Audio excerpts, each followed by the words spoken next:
Hola, ¿qué tal? Buenas tardes, bienvenidos a Marismas del Sueño. Hola, buenas tardes, buenos días, buenas noches, dependiendo la hora en que nos escuchen. Vernon Lee, María Elizabeth Braddon, Edith Nesbit, Amelia B. Edwards, Rhoda Broughton, Rosa Mulholland, Elizabeth Gaskell, Mary Shelley, la señora Radcliffe. Cynthia Askey. Estas son algunas de las escritoras que han incursionado en el género de horror y que inclusive de hecho escribieron mucho. Una de las cosas, este programa se va a tratar acerca de escritoras de horror. Podríamos enfocarnos en alguna de ellas, pero ya en algún momento hablamos de Vernon Lee, pero el punto de este programa es para que ustedes conozcan que en realidad las escritoras de horror, las lectoras de horror fueron muy importantes para la literatura de horror y de hecho lo siguen siendo, o sea, siguen siendo una parte fundamental de la literatura de horror. Así es, sabemos de grandes nombres de este tipo de literatura que nos encanta y que los grandes escritores no les vamos a poder quitar jamás su lugar. M.R. James es el gran escritor de fantasmas, igual que Joseph Sheridan Le Fanu, al igual que Lovecraft es el gran representante del horror cósmico. Sin embargo, la gran literatura, la masa de literatura de horror fue escrita en una enorme parte por las mujeres, ya que muchas de ellas se dedicaban para sobrevivir a la escritura. Y entre los géneros que visitaban dejaban un tanto una cuota para el horror. Lo curioso es que muchas de ellas, como Amelia B. Edwards o Vernon Lee, que se dedicaban a asuntos, digamos, más terrenales, como podría ser el arte, el periodo del Renacimiento italiano o la egiptología, como Amelia B. Edwards, al final de cuentas han sido y son reconocidas más por sus cuentos de horror, de fantasmas o su literatura gótica. Entonces esta es una parte muy importante de este género, subgénero más bien, que tanto amamos, y queríamos traerles algunas de sus mejores representantes. Así es, y bueno, desde temprana edad de la literatura de horror se cree que muchas de las que eran las lectoras, pues como tal eran mujeres, porque eran las que tenían más tiempo disponible, ya que los hombres tenían compromisos sociales, y también pues se encargaban de la cuestión de negocios o administrar cosas. Entonces, por ejemplo, uno de los pilares de la literatura gótica, que yo creo que dentro de los 4 libros más importantes, que son El Castillo de Otranto, por ser el primero, El Monje de Matthew Gregory Lewis,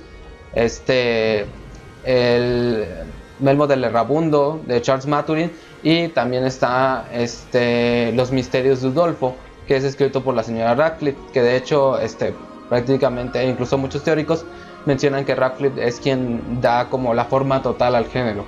Exactamente, de hecho ella escribía algo muy común en la época, que son literatura de viajes. La gente no podía permitirse el lujo de viajar tanto, entonces ella les contaba estas historias de lo que podían encontrar en el continente, y sin embargo a ella le da, como bien lo dice Omar, la forma a la literatura de horror. Ya aunque tienen trucos sus historias por los finales, la forma, cómo se va desarrollando, los recursos, la gran capacidad que tenía, sobre todo para las descripciones, es la que va formando esta literatura. Ella renegó de lo que escribía también, pero al final, pues incluso Hugo de Blondeville, si no mal recuerdo, es donde ella ya hace una historia gótica con un final totalmente sobrenatural.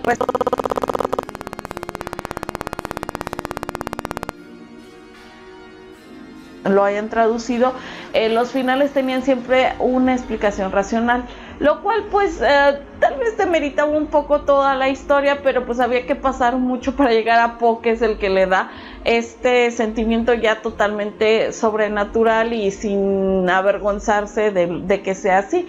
En los otros casos pues siempre está la historia de pues puede ser así o pasó esto, pero pues no le demerita todo lo que ella daba a la literatura gótica. De hecho, Lovecraft, en el horror sobrenatural en la literatura, nos dice que surgió un lucero que eclipsó a todas las estrellas que había en ese momento, y era la señora Radcliffe. Sí, de hecho, porque, bueno, creo que su punto fuerte es la atmósfera y ese es un gran elemento dentro de la literatura de horror y de terror, porque al lograr esa atmósfera, aunque quizás se traicione un poco con el final, o sea, se sigue manteniendo como una obra interesante. Bueno, entre varios cambios que hubo entre el siglo XVIII y XIX, pues fue este incremento en la cuestión de la imprenta. La revolución industrial había hecho pues mejoras en muchas cosas, y pues una de las cosas que mejoró fue la imprenta. Ya había muchísimo más imprenta y era más barata. Exactamente, obviamente, pues desde Gutenberg no era tan fácil imprimir tantos folletos, libros, etcétera, pero como bien lo dice Omar, con la revolución industrial, la segunda, esto se dio ya en igual carrera que la mayoría de los inventos y modernizaciones que estaba viviendo el mundo, entonces estuvo más a la mano. Tenemos también otra gran pues escritora de esta época, que es principios del siglo XIX, finales del siglo XVIII, y ella nos trae una novela que pues además de ser gótica, además de ser del género de horror y terror también, pues realmente puede ser una novela para cualquier época, para cualquier lugar, y es el maravilloso y genial Frankenstein o el moderno Prometeo. Y aquí tenemos a Mary Shelley, que fue la esposa del poeta Shelley, el cual murió trágicamente, y ella también tuvo que dedicarse a tratar de sacar adelante a su familia después de un sinfín de escándalos, ya que Shelley dejó a su anterior esposa por ella.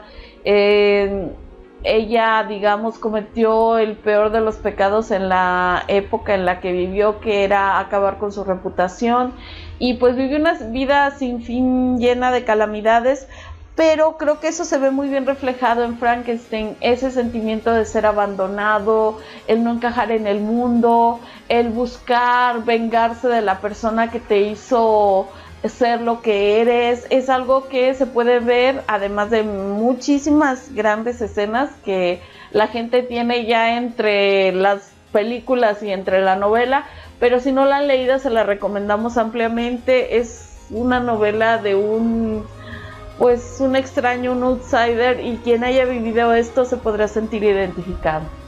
Así es, o sea, tal cual. Bueno, vamos a seguir recomendando rápidamente.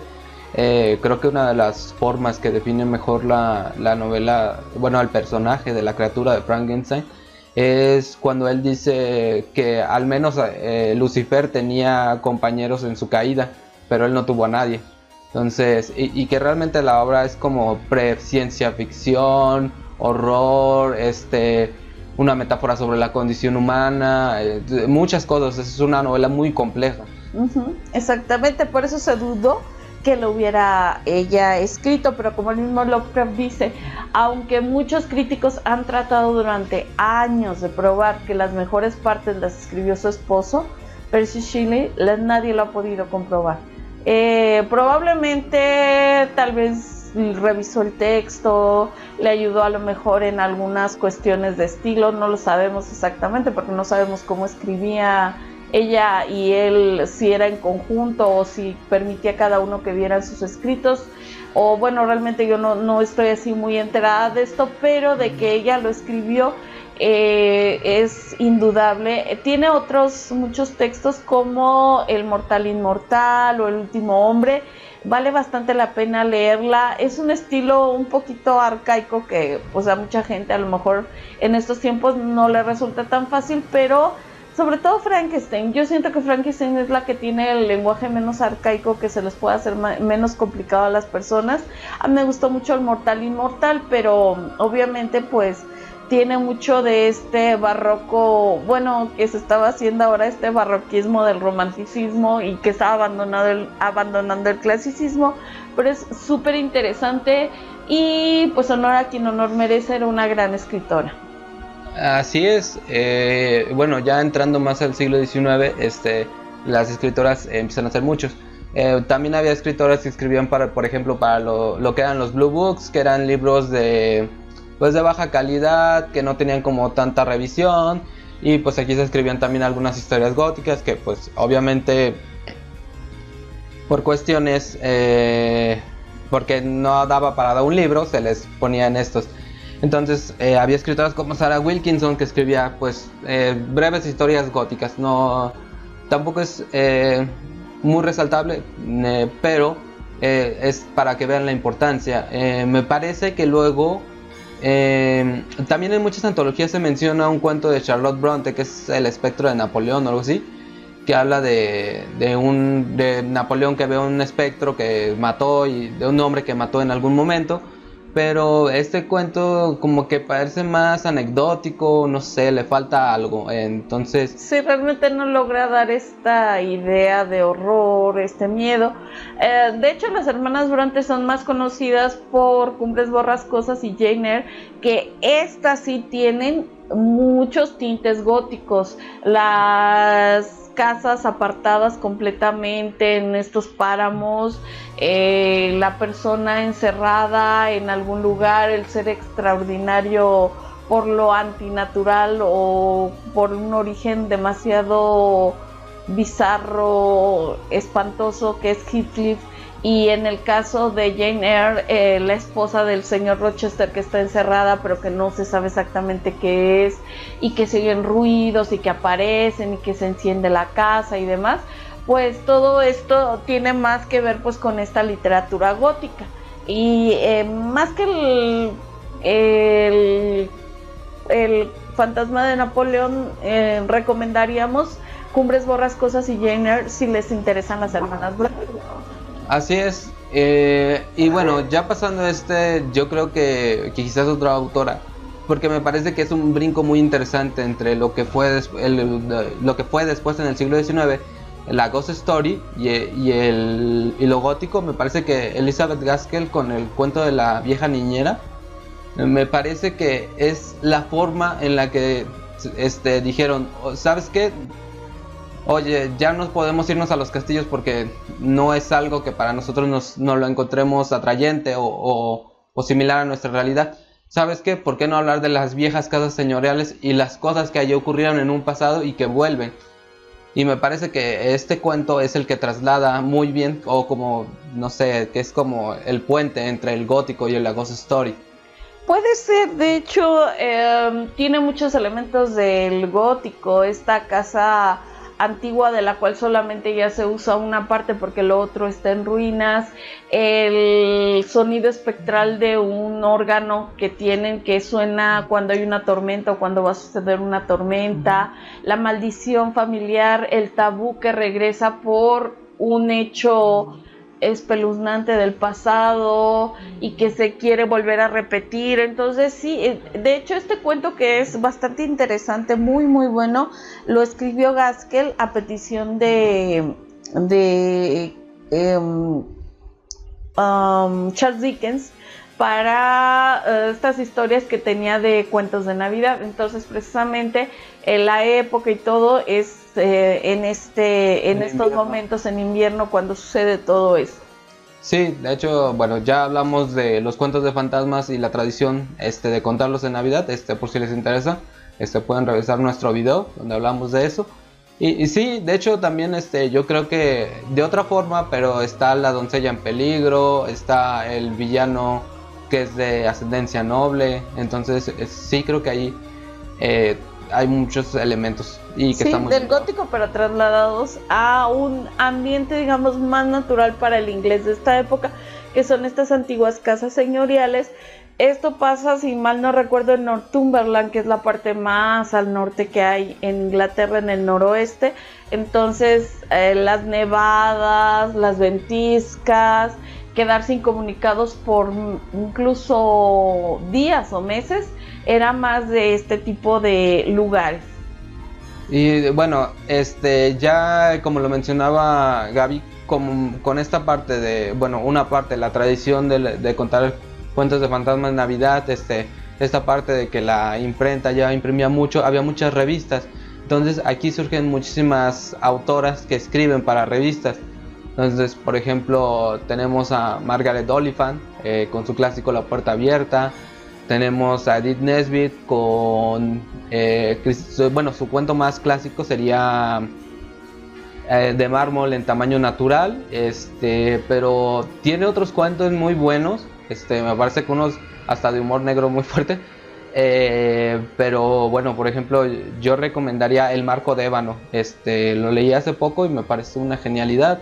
Sí, en cuanto a Edith Nesbit, que fue una mujer todoterreno, de verdad, era lo que ahora se conocería como una madre trabajadora, pero a toda prueba. Ella tuvo que mantener a sus hijos, a los primeros hijos de su marido, a un hijo que tuvo fuera del matrimonio, y decían amistades que nunca la veían sin manchas en su ropa de tinta y en su cara, y sin dejar de, o sea, nunca la vieron, digamos, sin dejar de escribir. Platicaba, estaba en lo que estaba haciendo y no podía dejar de escribir porque con eso mantenía 1000 bocas. Yo, además de Mármol de Tamaño Natural, que es su cuento más clásico, como bien lo dice Omar, y El Marco de Ébano, yo recomendaría El Coche Color Violeta.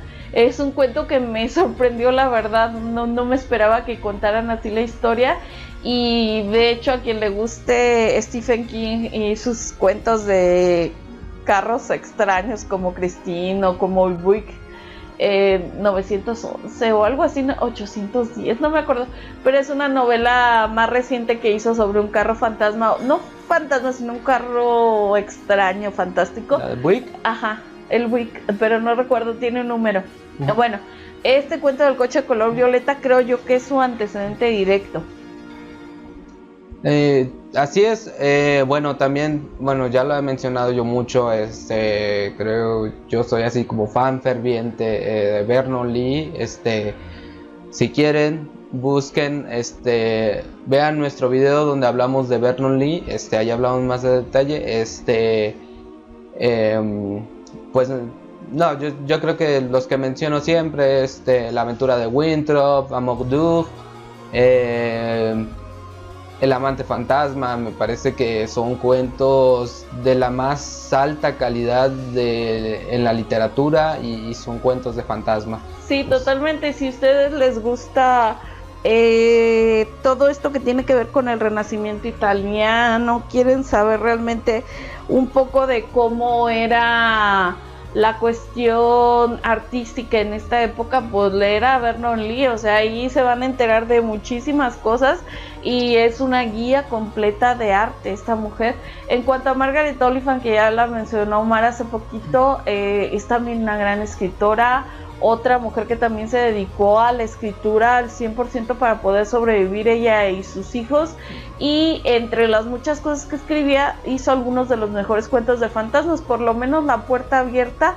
Algunos sí son un poco largos, se pierde un poco, pienso yo, la atmósfera por lo largo que es el cuento, como puede ser La Ventana Sudoeste, pero o La Ventana de la Biblioteca, pero La Puerta Abierta, ay Dios, tiene unas verdaderas escenas que ponen los pelos de punta. Y sí, también ellas nos hablan mucho del mundo cotidiano. Los hombres también lo hacían, pero ellas estaban más al pendiente de cuestiones domésticas, de cuestiones emocionales, de cuestiones amorosas.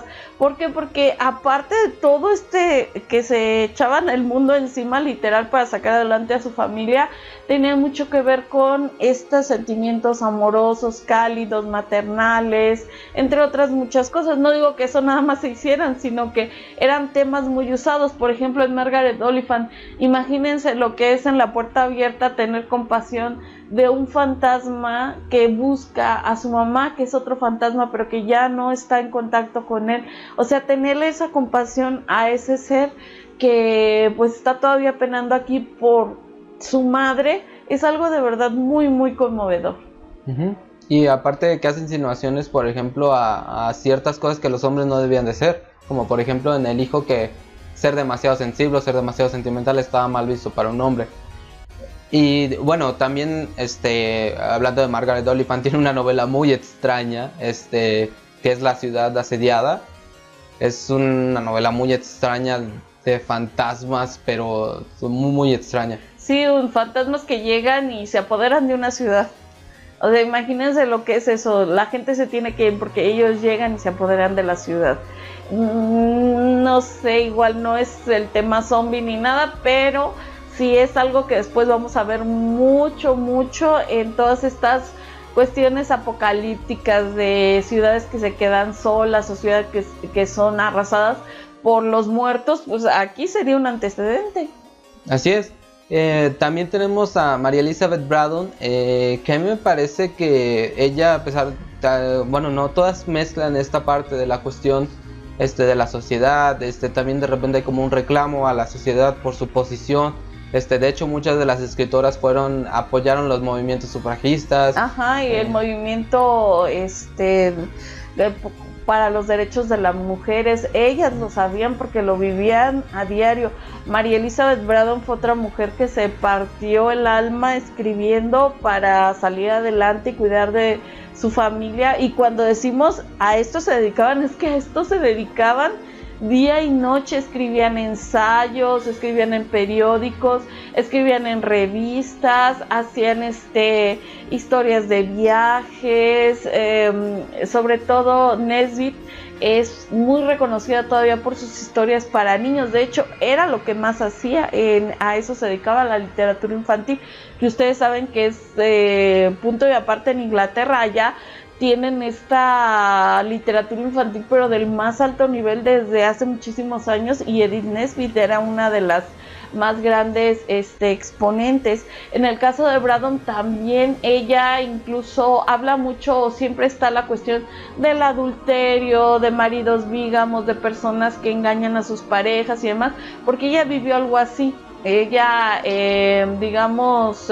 fue la amante en un triángulo amoroso, aunque después se casó con el hombre con el que era más bien su pareja, y esto de alguna manera influye. Es curioso porque aparece muy seguido dentro de sus historias también esto de no cumplir las promesas de amor, de dejarlo, digamos, todo tirado, lo que para un hombre podría ser más fácil dejar un amor, una relación, y cómo la mujer no olvida, que aquí está más que pues ejemplificado en un cuento, su cuento más famoso, que es El abrazo frío. En esta historia un muchacho hace creer a una chica pues que la ama, que va a regresar por ella y demás. Él se le olvida, pero a la chica que murió precisamente pues no se le olvida, y al final pues va a reclamar esa promesa de amor en un abrazo frío. Y así es, sí, de hecho, son historias trágicas.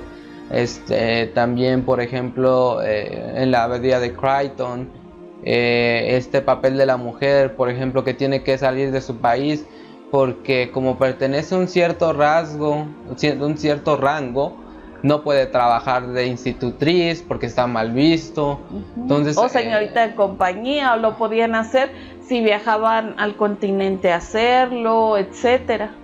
Y así es, y muestran esto, o sea, realmente muchos de los cuentos muestran esto, muestran el desapego de las parejas, muestran la posición de las mujeres en la sociedad, sus cuestiones con respecto a ser madres, y muchas cosas. O sea, realmente creo que o sea, esa buena literatura de horror, bueno, casi todos son cuentos de fantasmas, también tiene que ver con esto, o sea, con sus reclamos hacia la sociedad, pero es que es una literatura que estaba tan bien hecha, que tenía los dos componentes, y no, bueno, no voy a decir nombres, pero me parece que actualmente mucha de esta parte es como que quieren escribir horror, pero te tienen que echar siempre en cara esos reclamos. O sea, no están bien mezclados, sino que es como la principal es echar esto en cara. Sí, digamos, pongámoslo así, es más panfletaria la cuestión, es más de, oye, no tenemos derechos, los hombres nos pegan, nos hacen, nos vuelven y todo.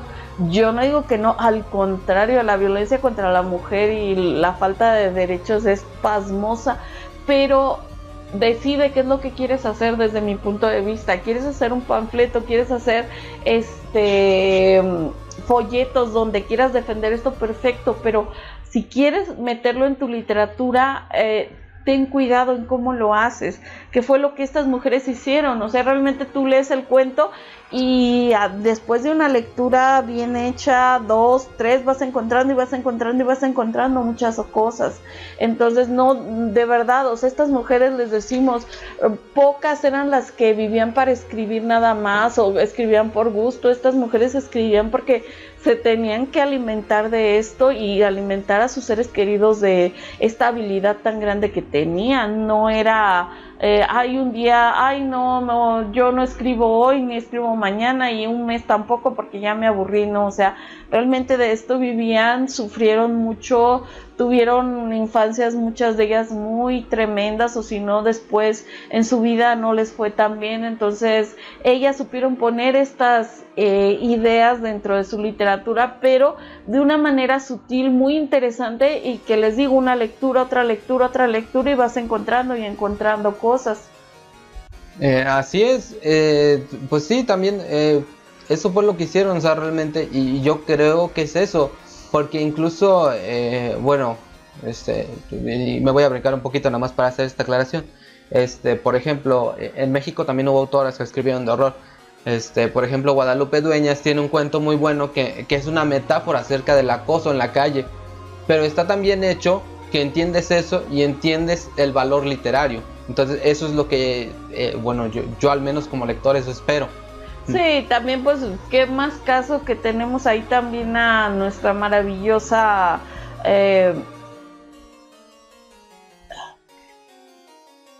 Amparo Dávila. Amparo Dávila, ay Dios me perdone, y Amparito también, tanto que me gusta y se me olvidó su nombre.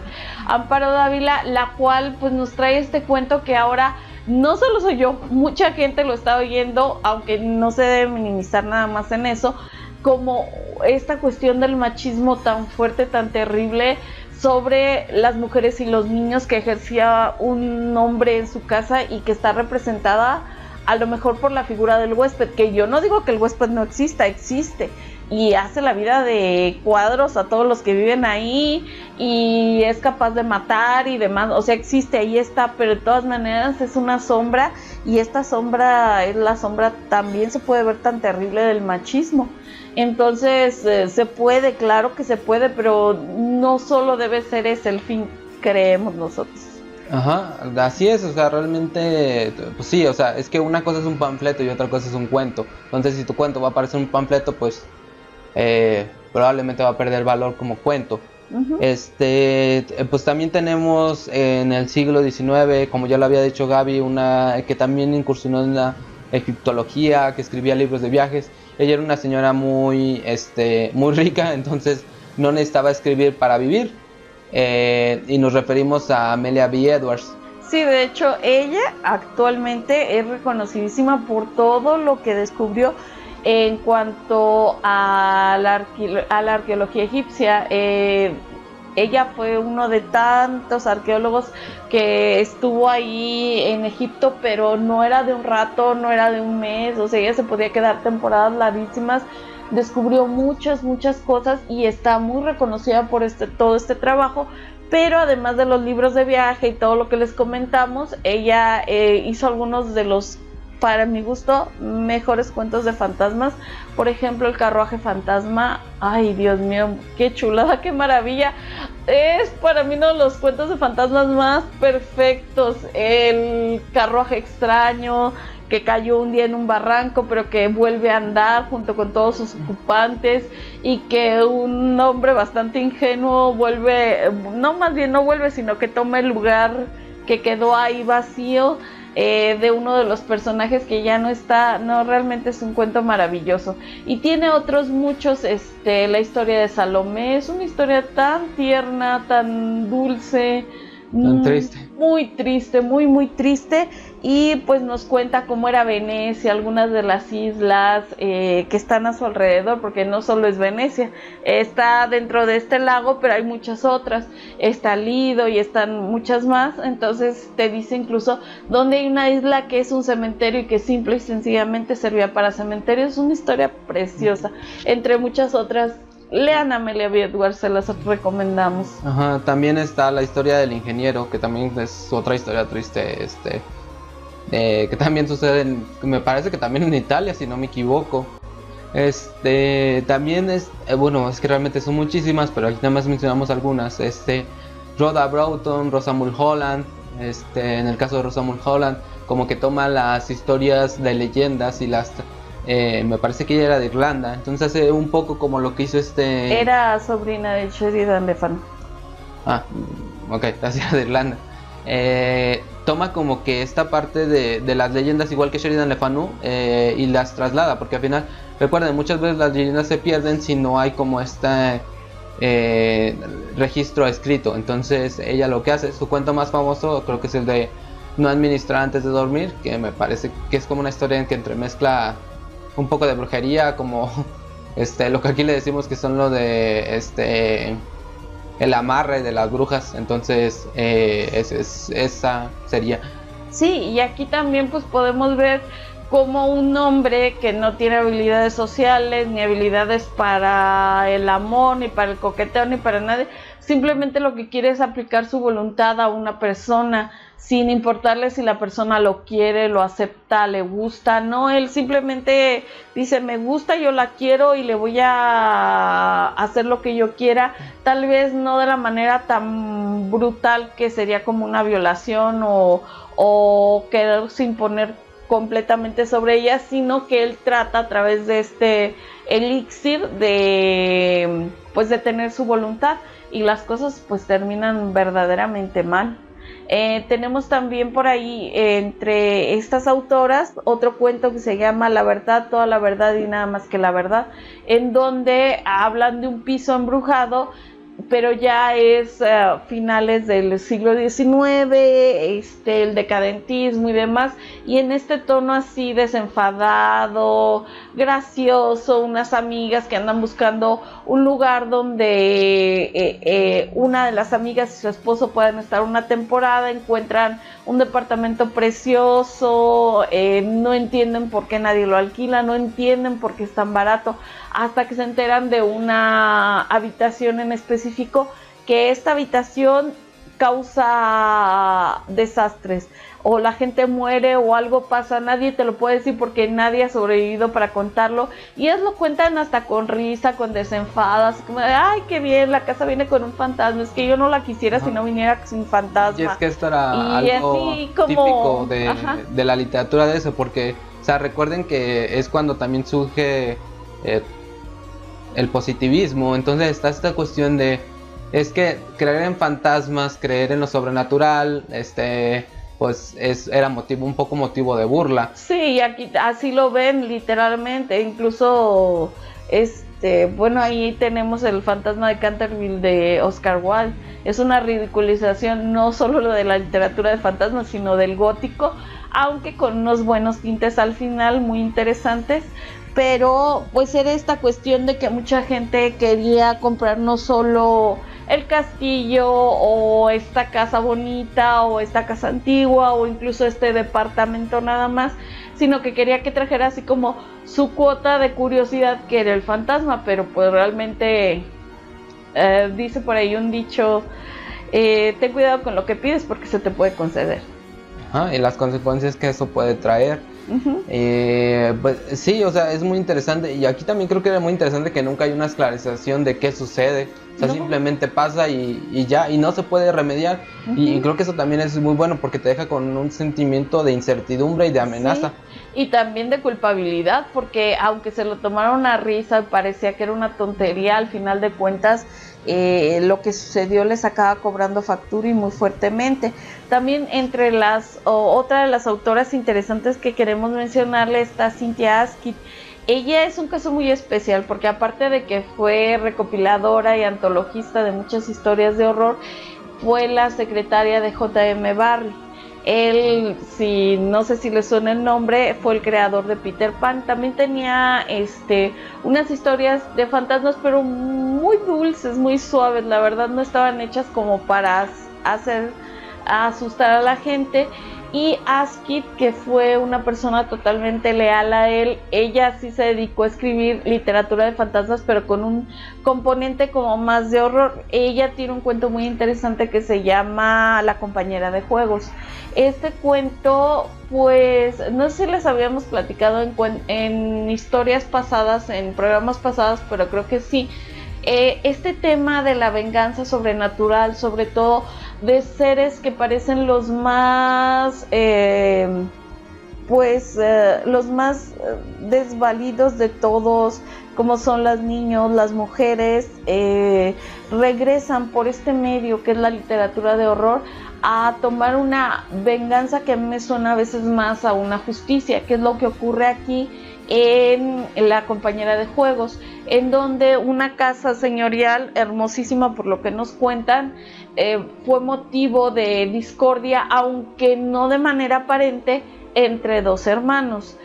Resulta que el hermano mayor, que era el heredero, solo tiene una hija y él ya es un hombre inválido, está muy enfermo, y su hija es una niñita llena de vitalidad, hermosa, pero el hermano mayor adora a la casa y también quiere a su hermano y quiere a la niña. O sea, eso es lo más terrible del caso. Los amaba a los dos, pero amaba más la casa, y lo que lo reconcomía a él era que esa casa, por ser ella mujer, se iba a perder y ya no iba a ser de la familia, porque pues obviamente iba a ser de el esposo, de sus hijos.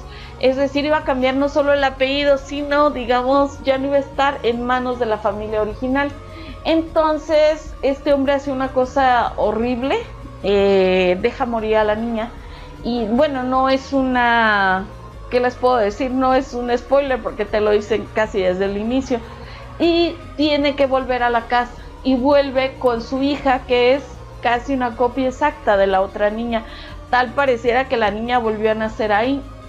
Daphne se llamaba la pequeña que murió, y lo que el cuento te platica, y es verdaderamente aterrador, son de estos amigos imaginarios.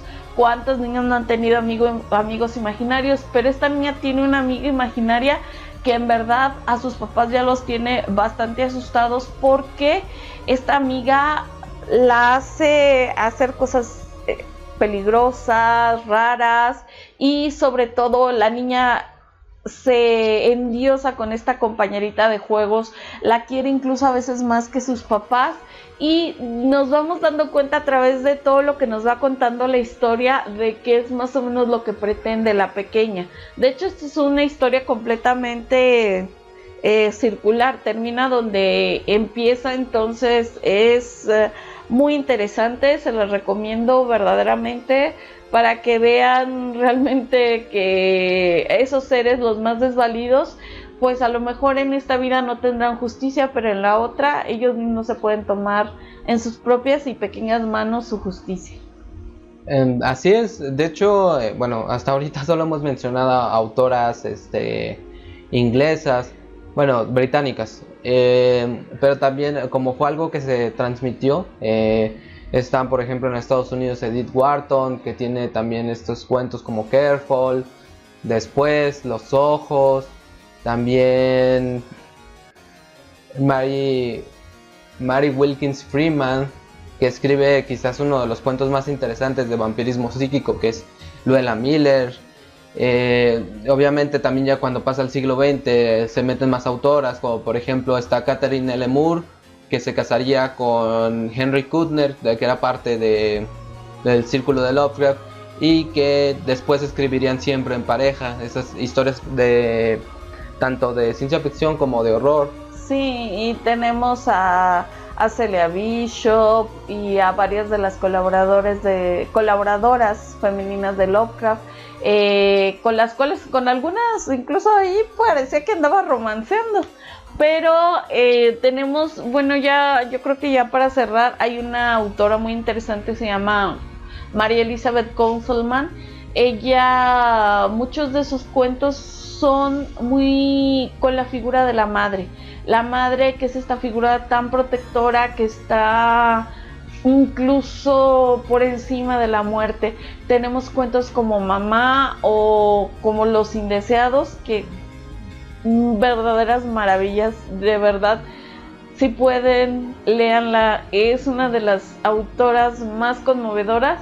Y ya no diré más, pero ay, si ciertos grupos religiosos supieran la joya que está por aquí, que nosotros no se los hemos de decir, podrían incluso aprovecharla, pero nosotros no lo hemos de recalcar. Sin embargo, María Elizabeth Conselman, escritora para Wild Tales, es una de las, yo pienso, mejores escritoras de fantasmas y fantasía que dio Norteamérica.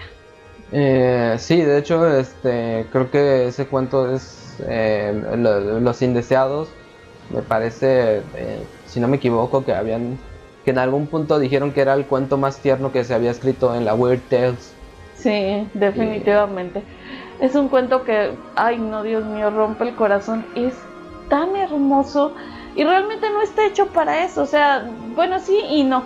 Yo pienso que ella no tenía en mente ciertas cuestiones, sino que quería hacer un cuento fantástico y le quedó también, no sé realmente si ella este sentimiento materno lo tenía tan acuciado, pero era una cuestión tan conmovedora, tan tierna, que bueno, ojalá lo pudieran conocer. Y estas son solo unas cuantas, obviamente nos faltan muchísimas y discúlpenos si no las mencionamos a todas, son tantas.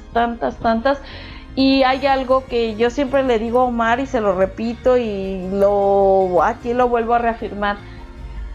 Podrán parecerles a veces un poco lentos los cuentos o de repente muy descriptivos, llenos de detalles, pero ustedes no van a conocer una escritora mediocre entre las que les mencionamos.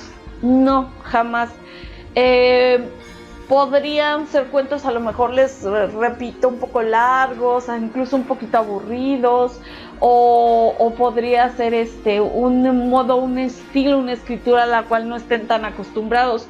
Hay un cuento de Amelia B. Edwards que yo la verdad me parecía precioso por los detalles, por cómo lo narraba, y no le encontraba el elemento sobrenatural, el cual aparece como un chispazo al final, pero aún así no te pierdes absolutamente de nada por todo lo hermoso, lo bien escrito que está. Estas mujeres podrían escribir de lo que fuera, pero escribían hermoso. Sí, de hecho, o sea, el nivel de calidad era muy alto, y que creo que también eso viene con una queja les digo, no voy a mencionar nombres, pero me parece que algunas escritoras llevan más a su panfleto, que, o sea, la literatura siempre ha sido política, o sea, inclusive la fantástica, no se puede decir que no. Pero me parece que se les olvida la cuestión de la calidad, de la cuestión literaria. Entonces yo creo que o sea, si van a hacer, o sea, su primera, o sea, la cuestión de la literatura, la primera cuestión es hacer algo bueno. Después, si tú eres tan buen escritor para meter tu panfleto ahí, eso implica mayor complejidad, y me parece que no todas las personas la tienen. Sí, y no queremos decir que ahorita lo estamos tirando y porque son mujeres y porque no, al contrario, los hombres también, o sea, te podían dar unos discursos soporíferos dentro de sus historias, obviamente, pero como es Día Internacional de la Mujer, o va a hacerlo, pues queríamos hacer este pequeño homenaje. En verdad, estas autoras nunca van a sentir que su tiempo estuvo perdido. Son maravillosas y ahí están, simplemente esperando para que ustedes las conozcan, las descubran, las redescubran si no las han leído, y si las han leído, pues para que lo vuelvan a hacer. En verdad son grandes, la mayoría, si no es que todas, tenían un nivel, una calidad incomparable. No van a encontrar ustedes escritura mediocre en estas páginas. Sí, así es. Y bueno, como decía Gaby, no, también los hombres hacían estas cosas. Luego lees algunas cosas de los pulpis, así que también son panfletos cerca de la masculinidad, ridículos, que también tú dices, bueno, si algunos críticos leían esto, obviamente iban a pensar que toda la literatura pulp era mala, que no es el caso. O sea, es igual. O sea, en algunos, de hecho, muchas escritoras en algún momento tuvieron que usar un seudónimo para que pareciera que escribió un hombre, porque no podían escribir. O sea, eran personas que lucharon contra muchas cosas, y que lucharon y también tenían cosas interesantes que decir y de una manera muy bien hecha. Y bueno, lo que les decíamos, también para no dejar de lado, pues en México tenemos a Amparo Dávila, ya hablamos de Amparo Dávila, tenemos a Guadalupe Reyes, no, perdón, Guadalupe Dueñas, perdón, me confundí con el maratón de alcohólico. Tenemos a Guadalupe Dueñas, que yo les digo, escribe, de hecho creo que ella sí escribe, es como que de repente también escribe mucho de horror y este cuento, no me acuerdo ahorita del nombre, pero es un cuento tan bien hecho que se nota que es una metáfora acerca del acoso a las mujeres en la calle, pero está tan bien hecho, o sea, ese es el punto, o sea, está muy bien hecho y aparte te da esta enseñanza del acoso hacia la calle, o sea, y de cómo es como una especie de horror para las mujeres y me imagino que debe ser así. Y también por ejemplo, tenemos a la esposa de Octavio Paz, nuestra queridísima Elena Garro, que también escribe cuentos fantásticos. Sí, cuentos fantásticos. Ahí tenemos La culpa es de los tlaxcaltecas, que también habla de toda esta cuestión de la figura de la ama de casa, y lo que se debe esperar de ella. Una mujer florero, una mujer trofeo, que no puede tener identidad propia, no puede ir en contra de la sociedad, del marido, y sin embargo encuentra su libertad en otro tiempo, en otro lugar, que parecería que ahí fuera más machista y más terrible la cuestión, y sin embargo ahí encuentra la libertad. Elena Garro es una gran escritora. Y pues así, o sea, les decimos, todavía hay muchos nombres, por ejemplo está Dila Moonlock, está Violent Hon, está, bueno, también todas escritoras que probablemente ya son icónicas, está Shirley Jackson, está Anne Rice, pues no sé, muchísimas más. Carol Joyce Oates, que ahorita está muy de moda por la película sobre Marilyn Monroe, Rubia. La película la destrozaron, pero yo sinceramente creo, no he leído Rubia, pero leí Zombie, leí ¿Dónde estás? ¿Dónde has estado? Y otras varias novelas muy interesantes. Ella tiene como, no sé si será una fijación o esta idea de escribir sobre personajes muy atormentados y de casos muy escabrosos de la literatura o de la vida sensacionalista de los Estados Unidos, asesinatos, secuestros, casos raros sin resolver. Entonces yo siento que Rubia va por ese lado. Yo supongo que es una novela muy interesante, lo han sido muchas de sus novelas, por ejemplo Zombie, que nos habla sobre un asesino en serie en el cual hay una mezcla de varios, entre muchos otros Jeffrey Dahmer. Entonces, de verdad yo creo que Rubia debe ser muy interesante y es una gran escritora. Muy probablemente nunca gane el Nobel, pero tiene mis votos, ojalá que un día se lo diera. Y pues sí, o sea, también está Lisa Baldwin, Charlotte Perkins Hillman, con el tapiz amarillo, pues no sé, hay muchísimas. Realmente esto fue, no sé, no de una manera panfletaria, sino para que dentro de no de esta celebración, sino más bien de este día que se conmemoran crímenes atroces contra las mujeres y que se intenta hablar de las cosas que se ha hecho a las mujeres y se intenta alzar la voz de las mujeres, pues tenemos estas escritoras que lo hicieron en su momento, que apoyaron movimientos feministas y que eran grandes autoras también. Sí, o sea, es un pequeño homenaje que queremos hacerles para que ustedes las conozcan, si las conozcan, las recuerden, si no las conocen, para que entren en contacto y ojalá que les gusten mucho. Sí, y pues ya con esto terminaríamos por el día de hoy. Díganos qué escritoras a ustedes les gustan. Probablemente dejamos muchas fuera, les decimos son muchísimas. Hay varias antologías, lo más probable es que en algún momento en la página compartamos algunas de estas antologías. Y pues menciónenos cuáles son sus cuentos favoritos de autoras o obras favoritas de autoras. Nos veríamos en la siguiente. Sí, cuídense mucho, hasta luego.